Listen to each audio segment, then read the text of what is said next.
Welcome to another episode of the Sports Mecca podcast. I'm your host, Stephen Abramo. As always, I'm joined by my partner, Sam Hengeli.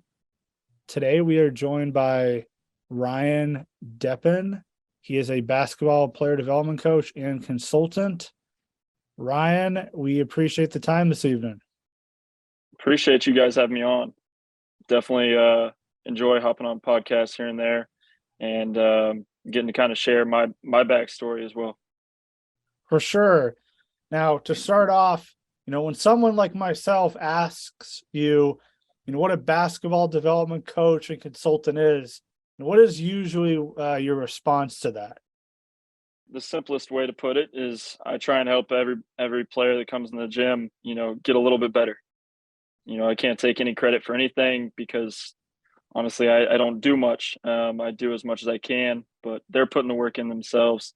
And so for me, it's just trying to be. We use the term GPS. If you go somewhere you don't know, or you're trying to navigate to somewhere you may have been but not entirely familiar with it, I'm literally just a GPS. I can't drive the car for you. Nowadays it's a little different, but I can't drive the car for you, and you have to do all the work yourself. But I can try and help make that process a little easier. I work with kids all the way from middle school all the way up through college, pro, NBA, and it's pretty much anything they need to work on. What we think we need to get better at. You have your own skills academy called the Deppen Skills Academy. You are also the head development coach for House Elite. Talk about the growth of those two brands and how both of those came about. Right.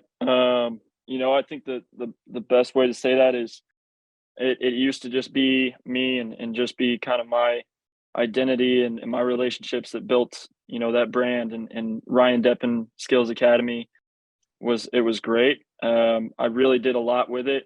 Now I do a little bit more underneath House Elite's name. Mostly, whatever I do, I'm still trying to represent what I do in my name. So a little bit simpler underneath House Elite. That way it's less focused on me and more on a community of guys, to simplify that. Right. Now you mentioned just a couple of minutes ago, you have a pretty wide skill range from middle schoolers all the way up to NBA level. How do you go about, reaching out to these guys? How do they end up contacting you and working with you? Well, I would say that the easiest way right now is word of mouth for me. A lot of guys, they come and give it a shot. They try it out. They like it. A couple months go by, and then they start seeing progressions in their game. And so now teammate A is starting to notice, hey, what are you doing different? What's your game? What's changing? What's the controllable that you've changed? Well, I'm spending 2-3 days a week at this gym, and so that's really helped kind of me build my clientele base, my relationships, middle school all the way up through college and pro. And I think the biggest thing when I first got started, it was a lot of just getting put in the right rooms, and honestly getting a little bit lucky with people taking a chance on me. Mm-hmm. How much promoting and marketing do you really have to do to make sure that you get your name out there and get your name, your brand, and showcase other college basketball players, high school players that you can be the right fit for them? Yeah, I think there's a dual-edged sword to that. For the longest time, I thought, hey, I want to be able to train every college player, every pro player, every NBA player. That was like my mindset. Every high school player, middle school player, I want them all, right? And so I think the biggest thing is I've really changed my mindset from that to now. Not every player is for every coach. Not every coach is for every player. And so to me, it's kind of like an interview process at this point. Get to know them. I usually am now starting to ask other players that I've worked with or working with, hey, what do you think about this guy? Do you know anything about him? Is he a good dude? More importantly, like, is he going to buy in to what I'm going to do with him? Is he going to put his trust in me to like help him really grow? And so I think that's the biggest thing now. I do my research beforehand. I can't do that with middle school kids or high school kids. I still have to try and learn on the spot. But with college, pro, NBA, I have to do my research prior to, just to make sure I know what type of relationship I'm building out of that and what I'm doing to affect the rest of my relationships with other players. So I think that's the biggest thing. Now, how much background in basketball did you have prior to you being in this position? And then Mhm. also what really motivated you to steer your career into where you are now? So I guess kind of starting off real young, I played, basketball from when I could barely even dribble, like little middle schooler, preschool, and I wasn't very good. I kind of ended up deciding to try all sorts of sports, try all sorts of things. I was a wild kid, and so I did all sorts of things. It wasn't until really like my I played middle school ball, I played a little bit of high school ball. Wasn't really till like my sophomore going into my junior year of high school, I knew I wanted to put a lot more into basketball, and I wanted to put pretty much all my eggs in one basket. But the whole time through, from like eighth grade all the way up to when I made that decision to jump into player development and coaching, I knew I wanted to impact other people's lives. I think that was like as corny as it is, I wanted to try and really be able to help others reach something I could never, right? Being a kid from Kansas or, whatever it is, you could put any storyline you want on it, but be able to reach as many people as I can to help them grow on their path. And so, that was the first step. When I finally had broken my wrist going into my senior year of high school, and I shattered it just kind of playing pickup in the summer, and broke it in like 6 different places. It still doesn't feel great, but there's times where it really hurts. I ended up making the decision, hey, you know what? Let me go ahead and put everything into this basket.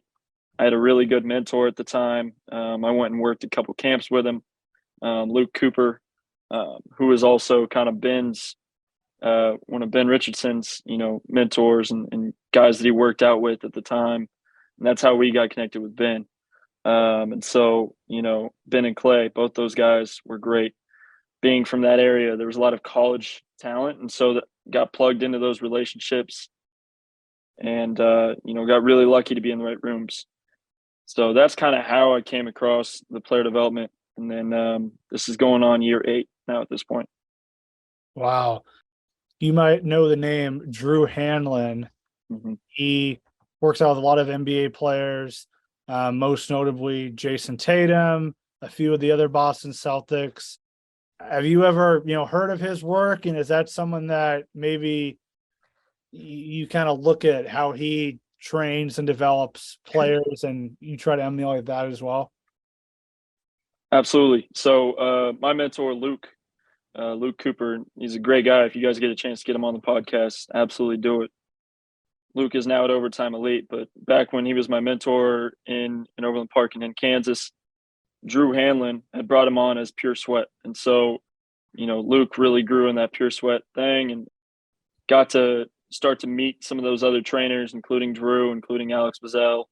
And so, really kind of grew some of those relationships within the Pure Sweat family. And so, yeah, no, definitely somebody I model some of the stuff that I do after, some of the drills, the way I interact with others, the way I interact with players and coaches, other trainers, whatever it is. I've taken a lot from a lot of different guys, and Drew being one of the most important ones. So for sure. Absolutely. Now, you mentioned you like to do some prep work, maybe study some Mhm. guys that are at the higher levels, such as college players, NBA. But, each player that you're working with either comes from a different background or they're playing different positions, different skill sets. But what is that consistent aspect that you like to hone in on when you start working with a Mhm. kid or a young man when they start playing?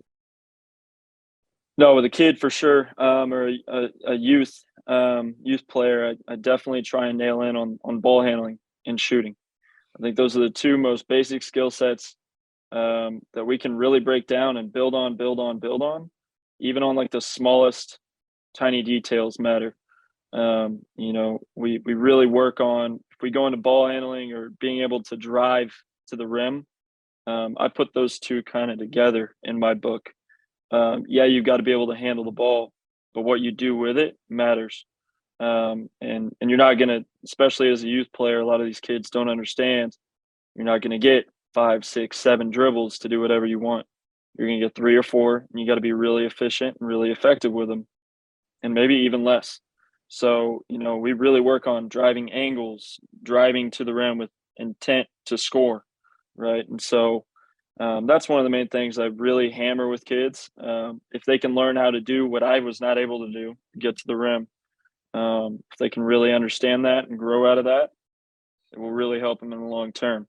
And then the shooting, like every kid looks at Steph Curry nowadays and goes and hooks up a bunch of shots. That's great.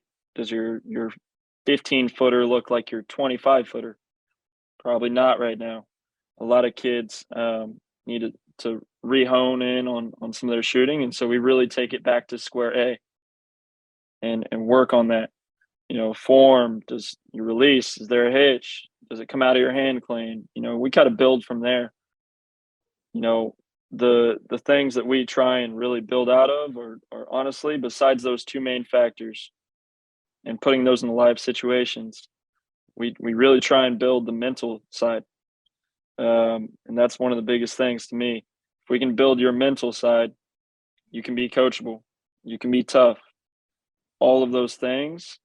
You have to be resilient. You have to be competitive. All of those things kind of have to hone in. You have to hone in when you're a basketball player, to keep continuing to build into what you want to be, what level you want to play at, whether it's high school and be done at high school or college. All of those things require you to be tough, resilient, competitive, and be able to be energetic and coachable. Like those things matter. And so we try and really work on those in everyday workout sessions. However it looks, there's a bunch of different ways we do it in between the lines, but you've got to be able to have those skill sets, not just in basketball, but in life. So we really try and work on those with kids. Now, one last thing that I will ask regarding how you approach development. On your Instagram, you've had snippets of helping players work on their mid-range game, whether it's playing with pace and also play off the catch. What are some tips and tactics that you feel are successful in those areas for players to hone in on or think about when working on those? Yeah, no, absolutely. I got a few off the top of my head. I watched a lot of high school, middle school, college, pro, NBA. Like international is probably my favorite, international and college, to really look at, because pace and space are the two biggest things we really work on with high school and college players. We start to get into it in like 7th, 8th grade, but if you really watch any player, you can't just play at one speed. If you play at one speed, you're easy to guard. If you sit in the corner, back to that spacing attribute, if you sit and you don't understand when people are cutting, why people are cutting, where your opportunities are to attack efficiently to the rim or shoot, then the game becomes a lot harder than it needs to be. If we can simplify it and understand you don't need to go 100% speed the entire time, otherwise you're going to be dead and you're going to be easier to guard, honestly. And you can't go slow, so you got to understand how to speed up at certain moments. So some of those things we've really worked on. We have a bunch of live drills for anybody that's looking for more stuff to grow. You're more than welcome to go and check out my Instagram. I do have a couple different videos and stuff. I'm sure you guys will plug that later, but there's a bunch of different videos and drills online. Just understanding pace. Don't go at the same speed. Can't go at the same speed or you're easier to guard.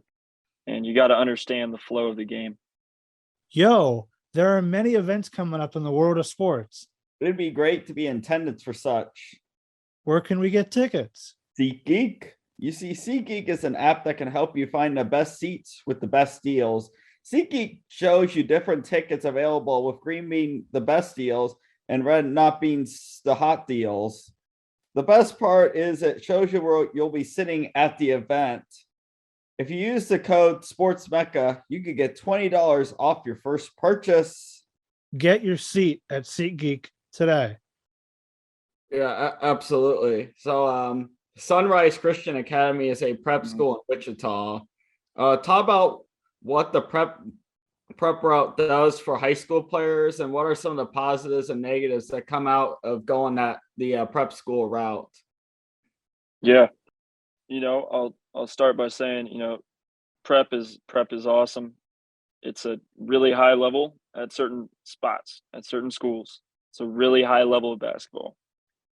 To me, it's the jump from high school to now like public school, high school, to now college, Division I, Division II.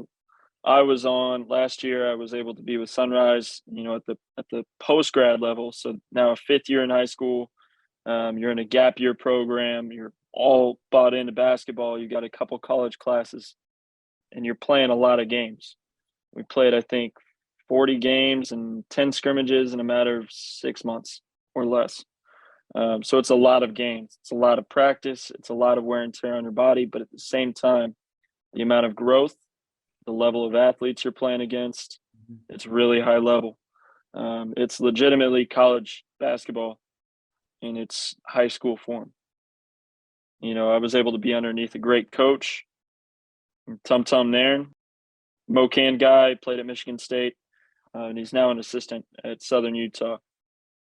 But the level of basketball is such a great opportunity for a lot of kids to learn and maybe get knocked down a couple times and have to learn how to be resilient and grow and get better in those situations, whether it's in practice or game or just being away from home. There's opportunities to really grow. However, it's not for everybody. Not everybody can handle it.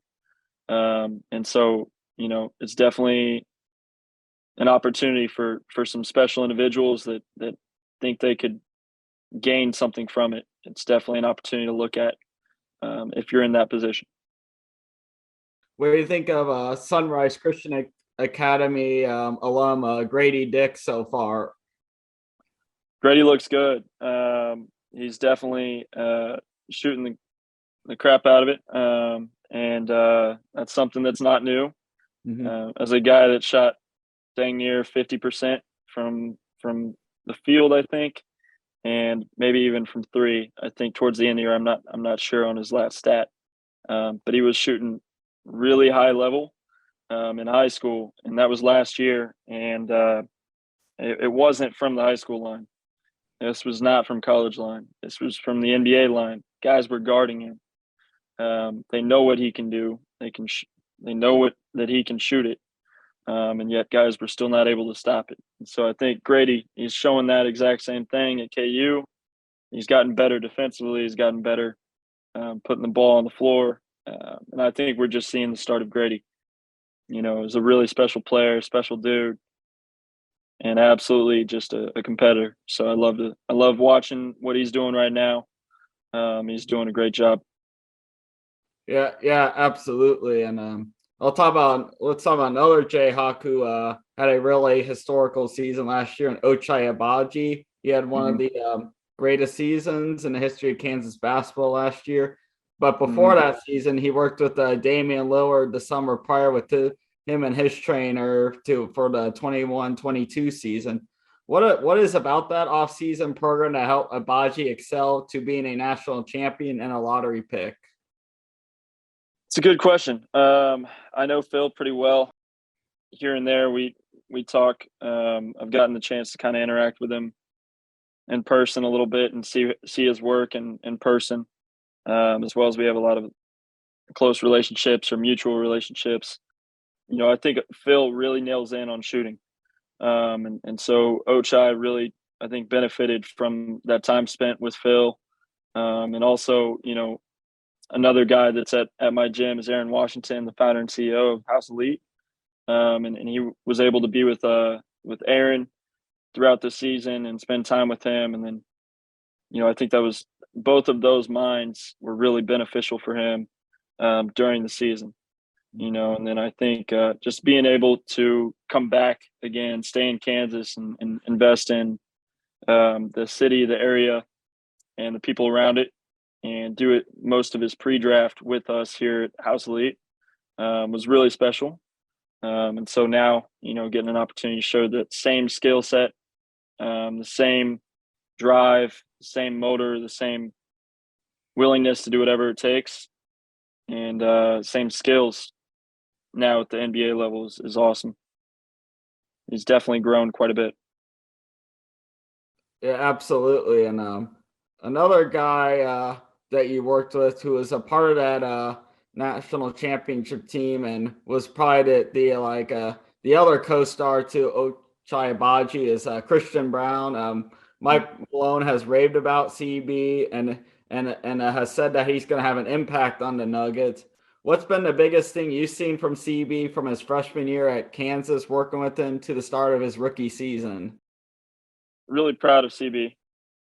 I can't take any credit for him, but he's done an absolute awesome job. He's resilient. He works hard. I think that's the biggest thing that's carried over. He can shoot it. We all know that. He can drive it. He's athletic. He can guard, but he works his butt off, and it shows in every game. It shows in every practice. Coach Self instilled that in him when he got to Kansas. He had that when he was at Blue Valley Northwest, and it just stays with him. He's got a chip on his shoulder. Any room, any gym that he walks into, he's willing to put up, fists to go with it and go get it and go win. And so I think that's the biggest thing is Christian's an absolute competitor. He works his butt off, and he's going to continue to grow. And I've gotten to see him from high school all the way to now in the NBA. He's been an absolute pleasure to watch and work with, and proud of him. One thing I noticed watching him in the summer league and a little bit in the NBA compared to him when he was at Kansas was his shot, his release is a lot quicker now. And right now playing with the Nuggets than it was at Kansas. How has he improved his getting his release a little bit quicker? He's put a lot of shots up. I'll tell you that. Getting to see Christian, over the last year, that was something we worked on during COVID. It was something he's worked on consistently, continuously over the last couple of years. And so I think that's, he's had a lot of different minds and a lot of good basketball mentors. And so they've really helped him be able to grow as a shooter, taking little bits and pieces from everybody he's worked with, just because that's the way he is. He learns from a little bit from everybody. And so, I love that about him. But I think he spent time with Packy Turner for his pre-draft, excuse me. And he spent some time with a shooting coach now that he's at Denver as well, that is out there in that area. And he spent time with me. He spent time with Peter Danville out in Lawrence. And so he's gotten a lot of different knowledge from a lot of different dudes. And so I think that's really helped him. And his willingness to learn, willingness to push and keep shooting, keep working on it. And it's definitely gotten faster. For sure. So one of your clients is Mark Mitchell, and he's expected to be a key player this year for the Duke Blue Devils in the start of the new era for Duke with John Shire now taking over the program. What skill set does he bring to the table for the Duke Blue Devils? It's a lot. Mark does a lot. Mark does a lot for a team. I think the biggest thing about Mark is he, like Christian, he's a worker. There's not a day that he's not in Kansas City that goes by that he doesn't get in the gym. I think that for Mark, he does everything. He's versatile. He rebounds, he blocks, or he guards. He puts it on the floor. He tries to get others involved. When he goes to the rim, he's always able to kind of get others going. And so I think less of what he does individually and more what he does for a team setting, I think is going to be really it's going to show and it's going to come through. It showed at the high school level what he does to get his teammates involved. It showed at Sunrise, which was the next tier up, on what he does and the impact he brings to a team. And I think it's going to show, and it already has shown at Duke, in just a couple games. Yeah, absolutely. And one thing, and when it comes to player development, I think that is very important, not just for basketball, for every sport, is injury prevention. How do you implement injury prevention to keep the players healthy for an entire season, whether it's you're playing a 30-game season or a 82 games season? Right. No, I think that comes in a bunch of different ways. We don't train. I talk to kids about this all the time, and college guys and pro guys. We don't train the same way in season compared to off season. We don't train the same way towards the end of the season. We really work on different seasons in the basketball journey and process. Towards end season, we're going to do more film. We're going to look at different actions. How can we get better at certain things, different reads? What can you do better as a player? And then we're starting to break that down in workouts, maybe less physical, less brutal to your body, less wear and tear, because you're already at a high wear and tear value in season. So, keeping it minimal towards those times is really important. Come spring, come summer, off season time, there's times where you need to rest, but there's also times where we need to try and amp it up a little bit and get something out of it and push yourself. So I think that's a big thing. Understanding when we can add to the bag, quote unquote, add to your bag, and as well as when we need to sharpen up on stuff. So we do a lot of the sharpening towards the fall, getting ready for actual basketball season. We do a lot of the adding in the spring/summer time, and we rest and do a little bit more minimal stuff, minimalistic training in season. When we do rest and recovery in workouts, we're always stretching 5 to 10, maybe 15 minutes prior to. We have guys come in 10, 15 minutes before, whether it's half an hour. We ask they are ready to go when we start the session, when we're scheduled for. Whether that's we have a stretch and recovery area designed for our guys when they come in. We have massage guns. We'll have an ice tub, an on-staff PT. And so we'll be able to actually bring them in. Then we'll see them when they're ready to go, and so I think that's the biggest thing. We do a little bit of the stretching right now, put them through their own stretches, exercises, just to get their body warmed up, ready to go, and be at a high level to compete, whether we're in live scenario day or if we're in just one-on-one working on a certain skill set. So we stretch before, we stretch after. We put a lot of time on recovery. You've got to be able to be healthy in order to be able to be a good basketball player. Yeah, definitely. And I think being healthy makes you good in anything, not just basketball, but you got to be healthy. Absolutely. The best skill is the ability to show up. And if you're not healthy, you can't show up, and that'll be detrimental to your progress. Absolutely. The best ability is availability. For sure. So for a basketball player that's under 6 feet tall and is trying to compete at the highest level, what is the most important skill they need to have as a strength in their game? You said under 6 feet tall? Yep. So like 5'10", 5'11".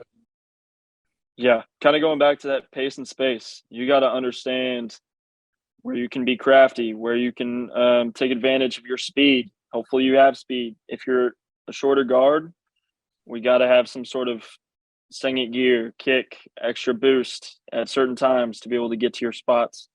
There's going to be guys that are longer. There's going to be guys that are more physical. So you have to be crafty. You have to be able to hit those different gears and understanding pace and space. I think across the board, if you were to look at guards now in the NBA right now, Trae Young, is he under 6 foot? No, he's 6'2", I think, 6'1", 6'2", maybe even taller. But Trae Young, he's got a great ability to shoot the ball. Got to be able to shoot the ball. He's got a great ability to get to the rim. And on top of that, he's got the floater. He's got the mid-range. He can score at all levels. But the most important thing for him is his passing ability and his ability to read the floor.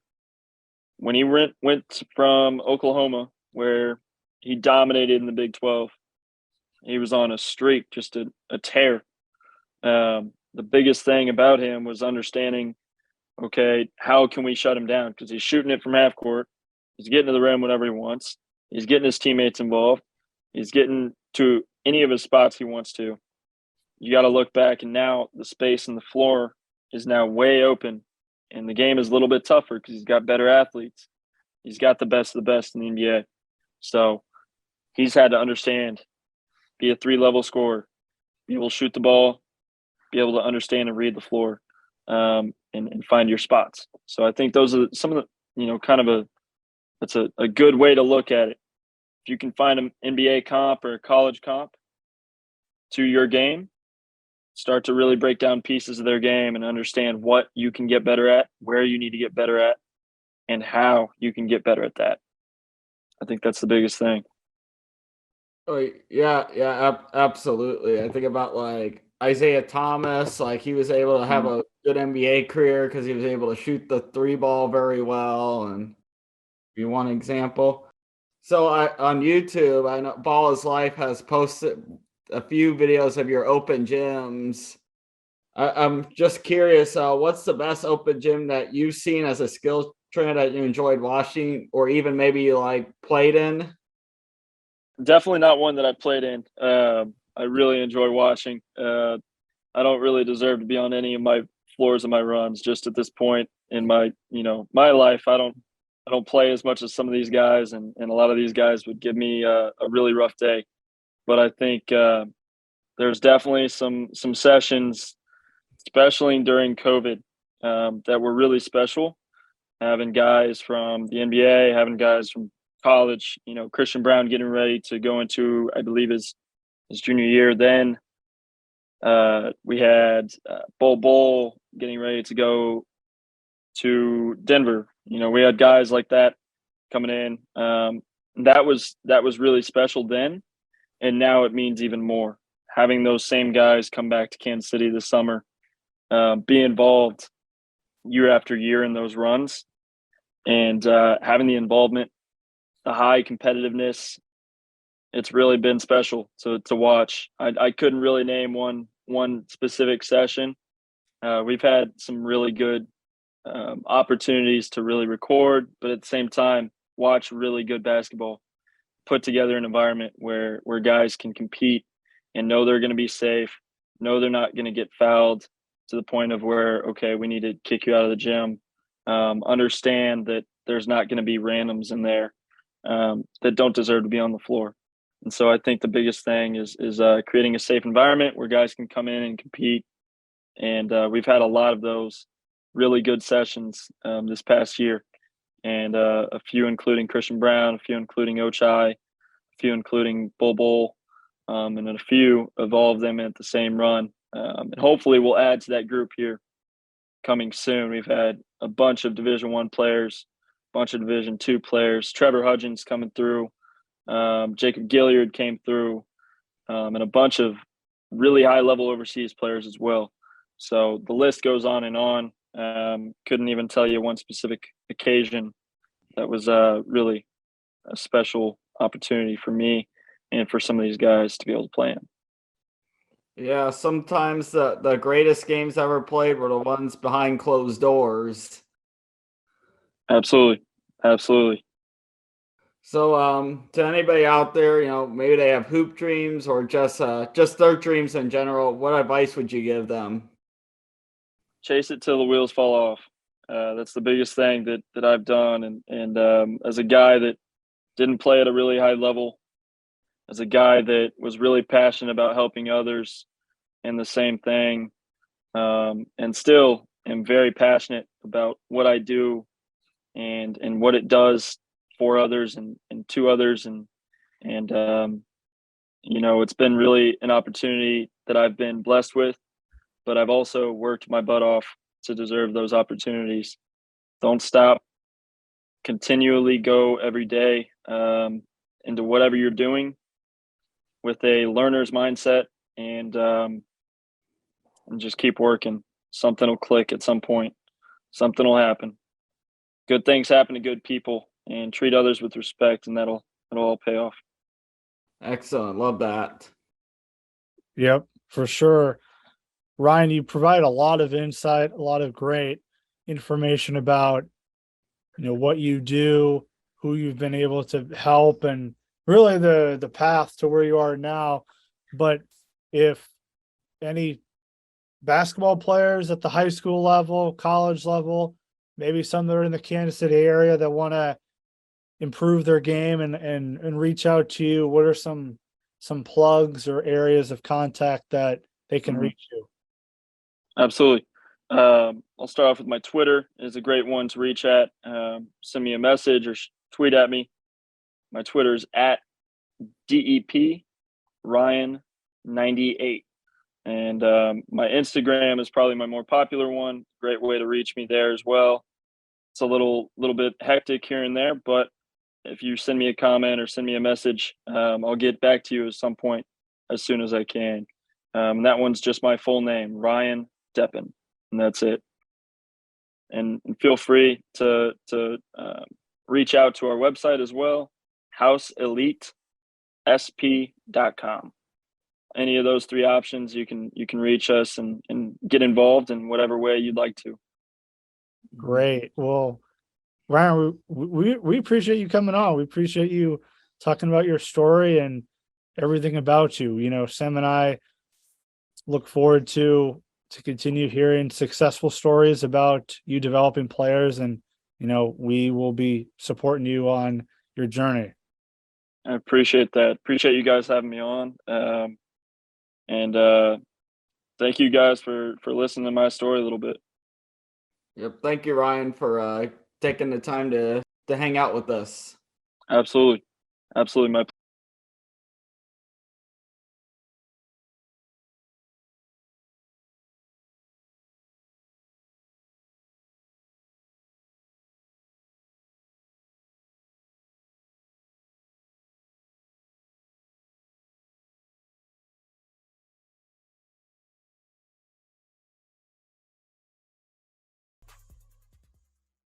For those who are listening to our show for the first time, all our past and future episodes are available on Spotify and Apple Podcasts. Also, make sure to follow us on Instagram and Twitter at The Sports Mecca.